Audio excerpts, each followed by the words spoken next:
Domin samun ingantattun fina-finan Hausa da kuma waƙoƙi, ku danna subscribe sannan kuma ku danna ƙararrawa domin sanar da ku sababbin shirye-shiryenmu. Sun yi aure za ku gan suna complaining da cewa akwai wasu ruwa fararen da yake fita a gabansu, sannan gabansu yana musu kaikayi, suna fama da wannan cutan.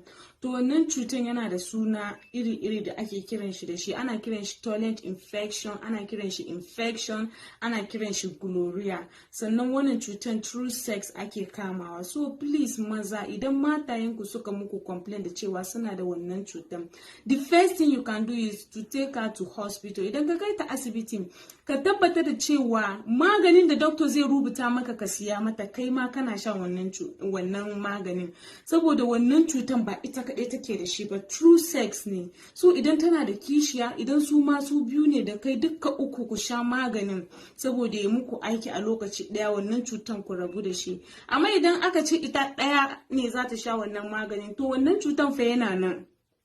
Yes. Ku danna subscribe, kana ku danna ƙararrawa domin samun ingantattun fina-finan Hausa da kuma waƙoƙi. Ku danna subscribe sannan kuma ku danna ƙararrawa domin sanar da ku sababbin shirye-shiryenmu.